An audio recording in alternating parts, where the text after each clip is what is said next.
Hello, friends, and welcome back to the Power Play on Ukraine update. I'm your host, Michael Carter, and today we're diving into a juicy Kremlin soap opera starring none other than Dmitry Medvedev, Russia's loudmouth former president, and his unexpected smackdown from Donald Trump.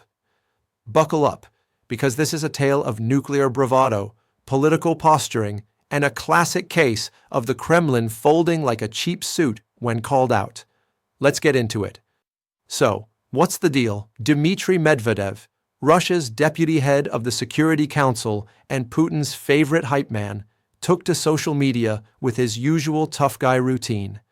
This time, he was rattling sabers about Iran's nuclear program, hinting that Russia could swoop in to help Tehran if the US and Israel keep hammering Iran's nuclear ambitions.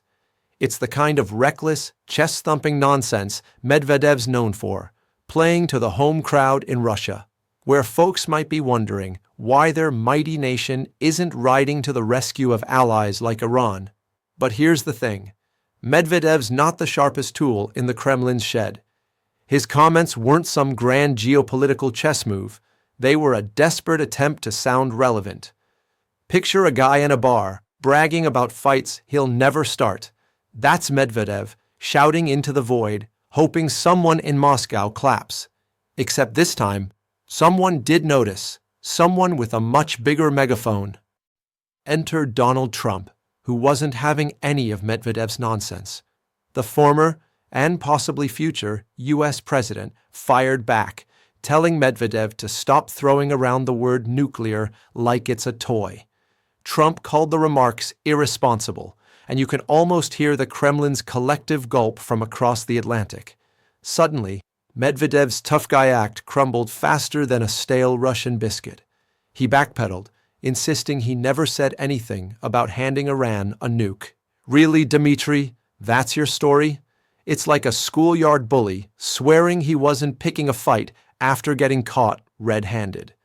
The Kremlin's PR team, probably the ones ghostwriting Medvedev's social media rants, scrambled to clean up the mess, proving once again that Russia's leadership can dish it out but can't take it. When someone like Trump calls their bluff, they fold faster than you can say vodka. This whole episode exposes a deeper truth. Medvedev's job isn't to make policy, it's to play the Kremlin's attack dog, barking nuclear threats to scare the West into hesitating on support for Ukraine. It's a tired playbook, but it often works. Western leaders, wary of Russia's unpredictability, sometimes dial back military aid to Kyiv to avoid escalating tensions. Medvedev's role is to keep that fear alive. But Trump's response showed the world that Russia's bark is worse than its bite. Let's zoom out for a second. This Medvedev-Trump spat isn't just about a Twitter feud. It's a window into Russia's crumbling facade as a global power. Take Iran, for example.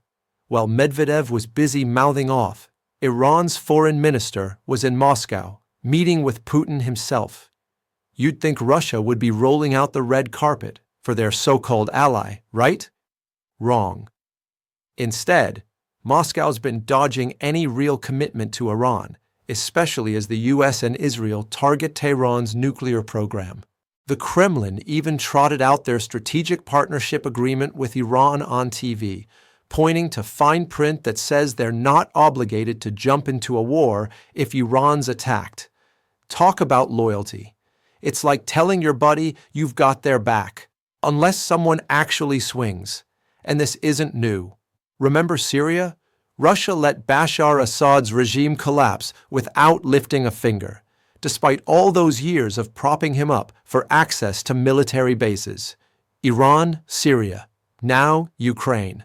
Russia's promises are as empty as a Moscow supermarket shelf. What this whole saga shows us is that the Kremlin's tough talk is just that, talk. Medvedev's nuclear threats, Putin's posturing, it's all a performance by a bunch of political has-beens trying to stay relevant. They're like street punks, strutting around until someone stronger shows up. Then, suddenly, they're quoting poetry and claiming they were just misunderstood. Trump's response wasn't just a slap at Medvedev. It was a reminder that Russia's global influence is a house of cards. And let's not kid ourselves. Behind Medvedev's bluster is Putin, pulling the strings. The guy who's really calling the shots is just as much a political coward, hiding behind his deputy's social media rants. If Trump can make the Kremlin back down with a single tweet, imagine what a united West could do by standing firm and supporting Ukraine without flinching. That's the real power play here, folks, calling out the Kremlin's bluff and exposing their weaknesses.